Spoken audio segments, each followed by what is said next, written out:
Assalamualaikum warahmatullahi wabarakatuh. Selamat datang untuk rekan-rekan mahasiswa yang saya cintai, yang saya banggakan dimanapun Anda berada. Semoga selalu dalam keadaan sehat walafiat dan dalam lindungan Allah Subhanahu wa Ta'ala.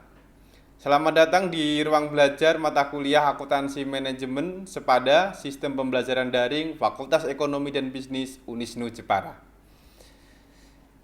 Hari ini saya akan menyampaikan materi terkait dengan di pusat pertanggungjawaban. Jadi atau post responsibility. Jadi apa sih yang nanti akan dibahas di pusat pertanggungjawaban ini? Jadi gambaran umum dari materi terkait dengan di pusat pertanggungjawaban. Yang pertama akan memahami apa sih sebenarnya sistem akuntansi pertanggungjawaban itu atau pusat pertanggungjawaban. Yang kedua terkait dengan di analisis nilai proses dan ukuran kinerja aktivitas serta balance scorecard. Itu yang ada dalam materi terkait dengan di pusat pertanggungjawaban. Tapi untuk hari ini saya akan menyampaikan hanya terkait dengan sekilas penjelasan ya, terkait dengan di apa sebenarnya akuntansi pertanggungjawaban. Di mana tujuan pembelajaran kita ya, jadi untuk di topik hari ini yaitu pokok bahasan akuntansi di pusat pertanggungjawaban itu mahasiswa dapat yang pertama membandingkan dan membedakan sistem akuntansi pertanggungjawaban berdasarkan atas fungsi, aktivitas dan strategi. Jadi Anda diharapkan bisa membandingkan serta membedakan antara apa? Sistem akuntansi pertanggungjawaban yang berdasarkan atas fungsi, aktivitas, dan strategi. Ya. Kemudian yang kedua, jadi harapannya adalah mahasiswa dapat menjelaskan analisis nilai proses. Seperti apa sih analisis nilai proses? Dan yang ketiga adalah menjelaskan pengukuran kinerja aktivitas serta yang terakhir adalah menjelaskan fitur dasar dari balance scorecard. Itu adalah capaian pembelajaran kita yang ingin kita capai pada sesi atau topik hari ini yaitu akuntansi pertanggungjawaban. Terkait dengan di sistem akuntansi pertanggungjawaban, perlu dipahami bahwa sebuah organisasi, ya, suatu organisasi biasanya akan menganut dua pola, apakah itu sentralisasi atau desentralisasi. Terkait dengan implementasi pusat pertanggungjawaban itu, perusahaan pastinya akan lebih banyak mengimplementasikan pada desentralisasi. Apa sih desentralisasi itu? Di mana suatu situasi organisasi dalam pembuatan keputusan itu tidak hanya dilakukan oleh pimpinan puncak, tetapi melibatkan bawahannya. Ya, jadi tidak hanya misalnya top down, ya, tapi juga bagian-bagian atau unit-unit yang ada di bawahnya itu juga memiliki kewenangan memberikan masukan, ya, terlibat ya terkait dengan di keputusan. Yang kedua, ciri khas dari desentralisasi itu adalah unit usaha diberi kewenangan untuk mengambil keputusan sesuai dengan kapasitasnya. Karena sudah dibagi di masing-masing bidang, masing-masing unit, maka masing-masing unit diberikan kewenangan untuk mengambil keputusan yang sifatnya ada di dalam bidang ataupun unit tersebut. Lalu apa keunggulan dari desentralisasi di sini? Jadi keunggulan dari desentralisasi itu adalah yang pertama, manajemen puncak terbebas dari pekerjaan operasional. Tidak ada yang namanya misalnya manajer itu membuat surat sendiri, ya, ataupun mengambil air sendiri, ibaratnya kan seperti itu. Jadi terbebas dari kegiatan operasional. Kemudian yang kedua, memberi kesempatan dan kepercayaan kepada manajer bawah. Artinya kalau kita melaksanakan desentralisasi itu, ya, para manajer yang ada di bawah manajer puncak, ya, memiliki kesempatan. Jadi untuk berkreativitas, ya, bertanggung jawab, ya, di dalam pekerjaannya, di dalam unitnya masing-masing. Kemudian yang ketiga adalah memberi tanggung jawab dan kewenangan manajer bawah. Jadi bisa meningkatkan motivasi. Jadi kalau manajer bawah itu dipersilahkan untuk berkreasi, maka salah satu akibatnya adalah dapat meningkatkan motivasi dari manajer bawah itu untuk meningkatkan kinerjanya. Kemudian yang keempat, manajer bawah itu mempunyai informasi yang rinci. Ya, jadi yang memiliki informasi rinci itu di manajer bawah.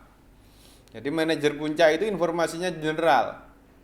Jadi ibaratnya kalau memang membutuhkan penjelasan sesuatu, ya berarti harus berhubungan ataupun terkait dengan di manajer bawah. Yang terakhir adalah memudahkan evaluasi kinerja bawahan. Jadi kalau kita fokus pada masing-masing bidang, jadi maka akan lebih mudah untuk mengevaluasi dari kinerjanya. Kemudian, kalau tadi adalah bersifat kaitannya dengan keunggulan, lalu apa kelemahannya? Jadi kelemahan dari penerapan desentralisasi pada sebuah perusahaan itu ada 4. Jadi yang pertama, manajer bawah kurang memiliki informasi yang menyeluruh tentang organisasi. Jadi manajer bawah tidak memiliki informasi terkait dengan seluruh seluk-beluk ya dari organisasi tersebut. Ibaratnya kalau di ruangan itu tidak tahu pojok ruangan itu di mana saja.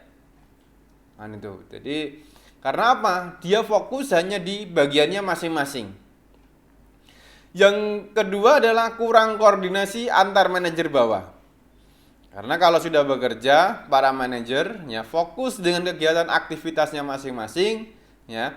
Jadi akan kurang koordinasi. Maka kelemahan ini ya bisa disikapi.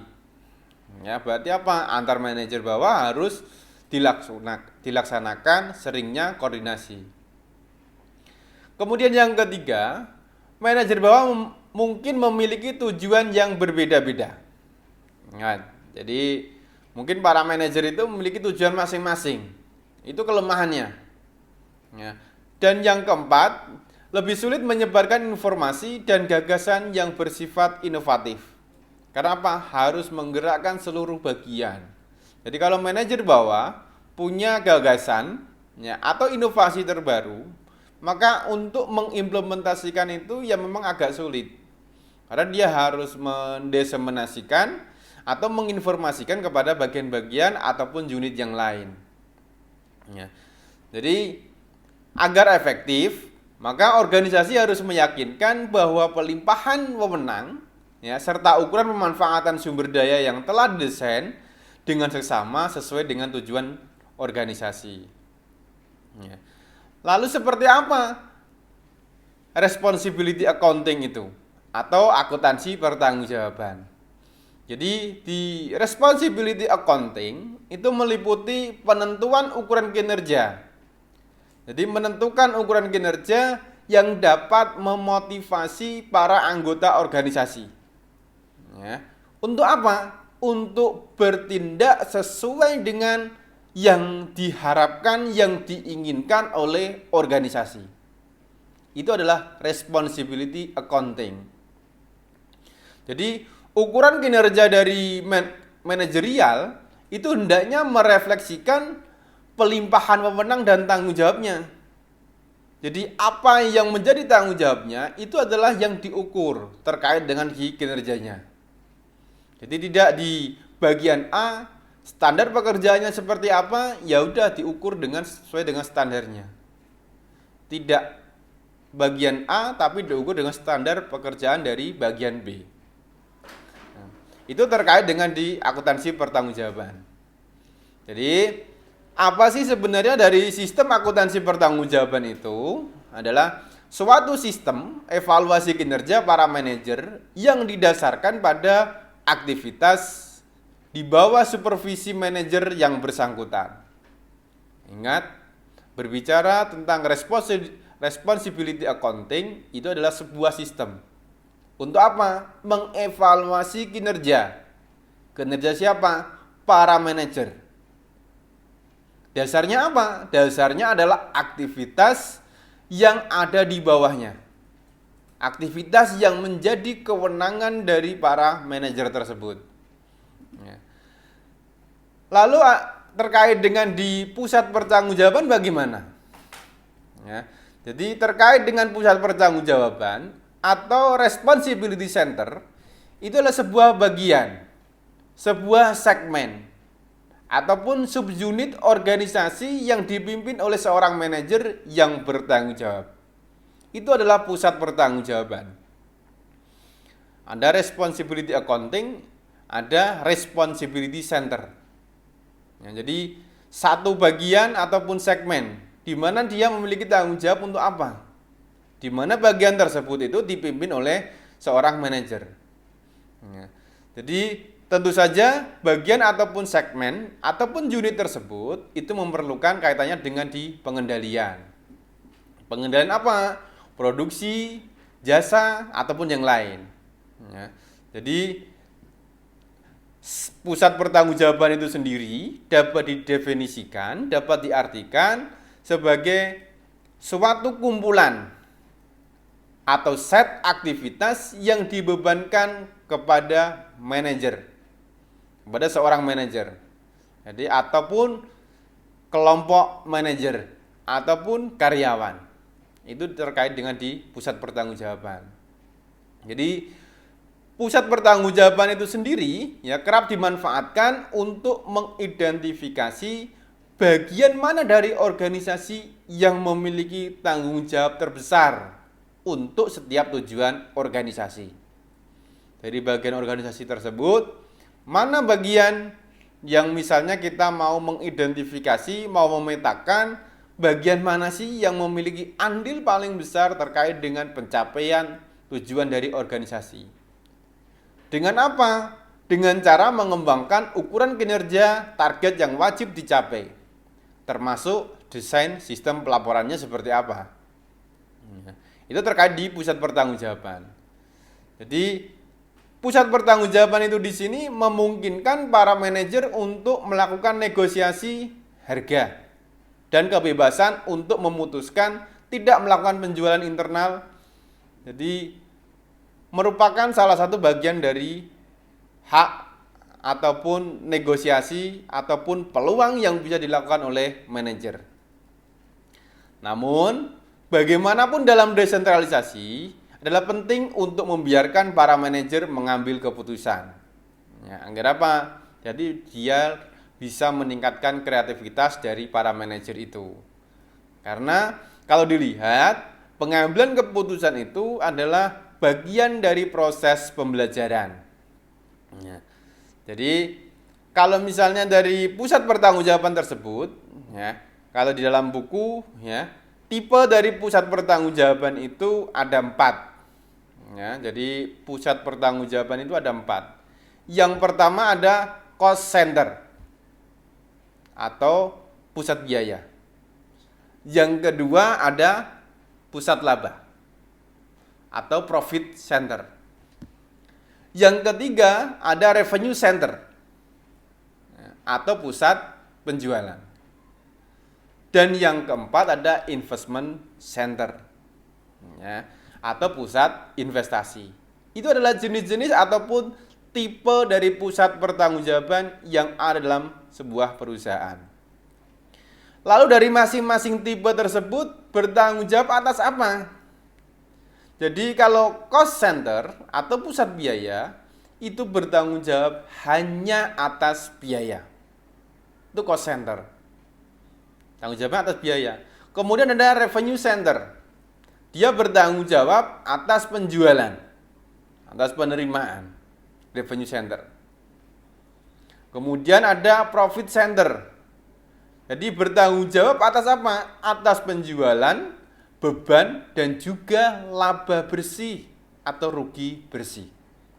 Profit center, agak meningkat lagi. Kemudian ada investment center. Ini bertanggung jawab atas pendapatan, beban, laba ataupun rugi dan investasi yang dilakukan oleh pusat pertanggungjawaban. Itu dari masing-masing tanggung jawab ataupun tugas untuk di pusat pertanggungjawaban.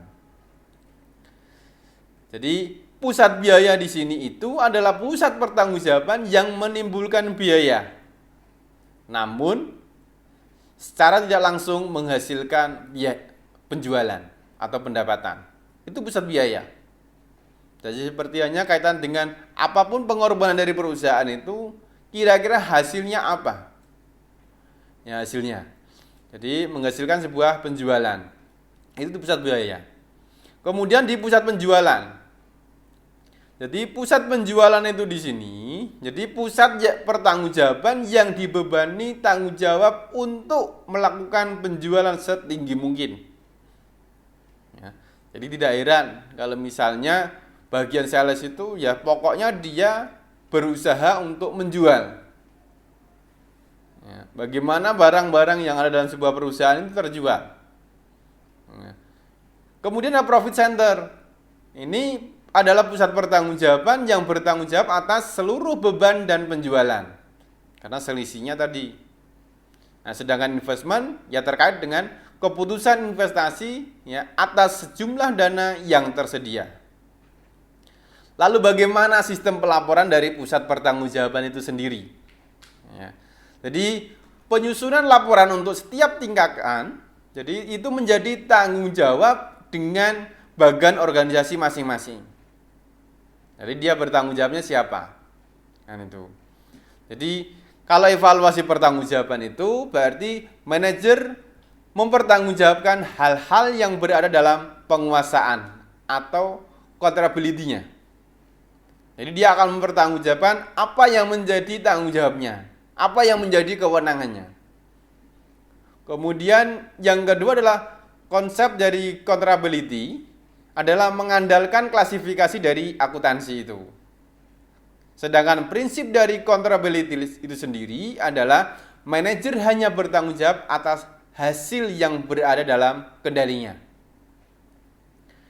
Tentu, jadi prinsip dari accountability itu sendiri ini tidak mudah untuk diimplementasikan ataupun diterapkan.